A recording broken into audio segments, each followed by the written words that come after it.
Em um vídeo publicado nas redes sociais, o senador Marcos Duval, do Podemos, disse que as várias versões narradas por ele sobre a suposta reunião golpista foram estratégicas e que o resultado está dando certo. Vamos ver.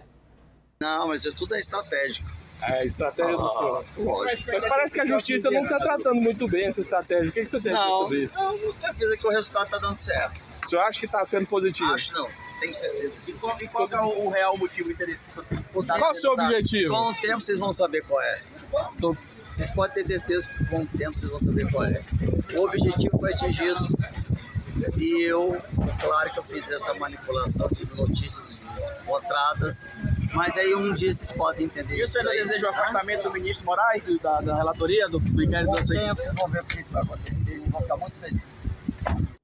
E o senador divulgou hoje um laudo médico. O documento obtido pelo analista da CNN, Caio Junqueira, atesta que ele foi avaliado e encontra-se apto do ponto de vista de sua saúde para o exercício do cargo.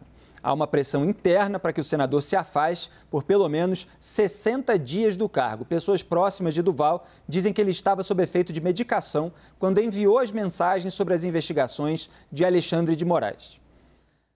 Vamos ao debate. Olha, Joel, o Marcos Duval, ele primeiro deu aquela declaração para a Veja que atribuía aquela proatividade do Jair Bolsonaro na reunião com Daniel Silveira. Quer dizer, o Jair Bolsonaro teria apresentado o plano da gravação clandestina do Moraes para induzi-lo a confessar abuso, para levar a eventual decretação de um estado de defesa ou qualquer outro tipo de golpe. Depois ele disse que fez aquilo de cabeça quente. Aí agora ele diz, nesse tom que parece até meio debochado, que foi estratégico. A minha questão é a seguinte, ou foi de cabeça quente que ele disse aquilo inicialmente, ou foi estratégico, porque as duas coisas juntas não dá, né? Se fosse estratégico, Felipe, ele não estava falando que é estratégico, né? Ele estaria mantendo a tal da ilusão que ele supostamente estava tentando criar. É óbvio que não foi também, né? A gente acompanha as versões, ele está incriminando primeiro a si mesmo, segundo ao Bolsonaro. O Alexandre de Moraes, será que era alvo de alguma coisa? Só saiu, falando do ponto de vista político, hein, mas engrandecido dessa história. Ele foi uma tentativa de vítima de uma operação ilegal que queriam fazer contra ele. Então, qualquer que fosse o objetivo do Marcos Duval, depois também tentou refazer a média do lado do Bolsonaro, né, tentando salvar ele, não conseguiu. Acho que ninguém que estava ligado ao Marcos Duval, nem os seus eleitores, nem o Bolsonaro, nem ninguém parece ter saído muito feliz ou muito melhor dessa história. Senador, será que não é hora de realmente... Ele, na primeira fala, ele falou que ia sair do cargo também, né? Tinha esse elemento a mais, assim, ele anunciou a renúncia dele no primeiro momento ali, depois voltou atrás. Talvez fosse hora de repensar essa renúncia.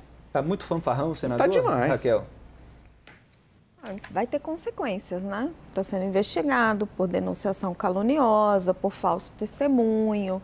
A gente não pode ir criando estratégias, versões alternativas da realidade sem consequências. Trata-se de um senador da República.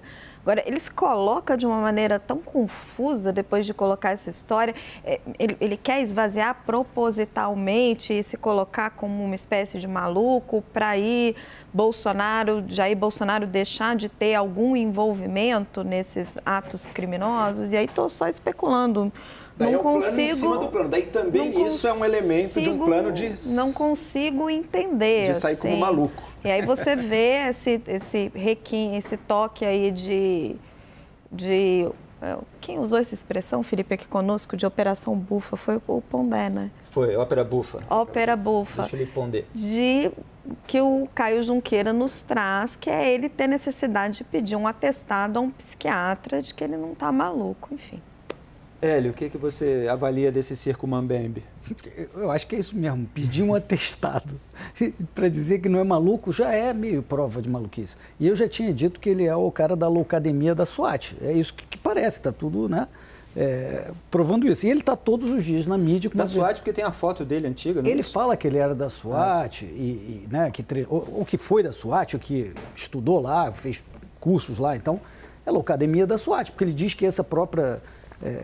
intenção aí, é uma estratégia do serviço de inteligência, de novo, o negócio da SWAT. Então, mas ele está todo dia com uma versão diferente na mídia, está ganhando projeção e, sinceramente, a gente está aqui batendo palma para doido dançar. Lênio, com a sua experiência de advogado, uma testemunha que vai apresentando diversas versões contraditórias, ela vai perdendo credibilidade no processo também e pode acabar virando alvo, né? Como ele já é alvo de inquérito específico. Olha só, quando eu era promotor de justiça, quando tinha esse tipo de coisa, um diz uma coisa, o outro diz outra, era muito simples, se pegava e fazia uma cariação. Trazia os dois e face to face, por exemplo, ele, o deputado, o Daniel Silveira, por exemplo, que estão nessa ponta, e o próprio Flávio, bota eles numa mesa na frente do delegado, enfim, do juiz, para saber, afinal de contas, qual é a versão. O que ele não pode é ser uma espécie de Barão de Munchausen, né? Que é aquela tese do sujeito que está afundando no pântano com um cavalo e ele se puxa a si mesmo com os cabelos. Ele é o próprio Barão de Munchausen, porque ele fala as coisas sem o mínimo senso de realidade. Agora, ele é um senador da República, a Raquel lembra bem de uma coisa que às vezes a gente esquece na discussão. A gente acha que a discussão é entre doidos, mas de repente a gente tem que se dar conta da responsabilidade política institucional que tem um senador de uma república de 215 milhões de habitantes e que acha que pode manipular, né, como uma espécie assim de uma ópera bufa, né, fazendo com que as pessoas sejam induzidas em erro, porque quando eu digo que eu tenho uma estratégia e que eu faço a confusão deliberadamente, eu estou confessando uma série de coisas, inclusive que eu acho que as pessoas são burras e imbecis, porque eu acho que elas podem ser manipuladas. E isso, acho que as instituições, se deixarem passar isso, as instituições fracassam. Isso é um teste. No fundo, a questão é saber se isso aí, se o teste institucional vai ser, se as instituições vão suportar esse teste ou se elas vão responder, porque não pode passar em branco isso. Afinal, coloca o presidente no centro de uma conspiração, depois tira o presidente, põe de novo, põe outro, mas é um senador. Então... Obrigado, Lênio. Aliás, o Lênio falou tira o presidente, porque depois da declaração à revista, em que ele disse que o próprio Jair Bolsonaro apresentou o plano golpista na reunião com Daniel Silveira, ele veio a público, também deu entrevistas à imprensa dizendo que não, que Jair Bolsonaro ouviu o plano apresentado pelo Daniel Silveira, agora ex-deputado, mas ainda é bolsonarista, em silêncio. E aí, no final, quando ele próprio, Marcos Duval, disse que pensaria no assunto, o presidente da República disse, então vamos aguardar a sua resposta. Quer dizer, ele manteve um certo nível de comprometimento do presidente, porque ele estava ali, ele escutou todo o plano e ele ainda ficou de aguardar a resposta do senador. Então, primeiro ele disse que deu essa proatividade, atribuiu essa proatividade ao Jair Bolsonaro porque estava com cabeça quente, etc. Depois, agora, né, como vocês viram no vídeo, ele disse que foi estratégico, eventualmente desde o começo. E aí fica tudo bastante embolado. Samantha, como é que você avalia? Olha, eu não sei qual a estratégia que ele diz respeito. Jurídica foi péssima, porque o inquérito aberto contra ele, dificilmente ele não vai ser enquadrado num dos 3 tipos penais, que é a denunciação caluniosa, não é o falso testemunho e a coação no processo, porque cada uma das versões dele incide num desses tipos penais. Então, juridicamente, eu não sei qual que é a estratégia.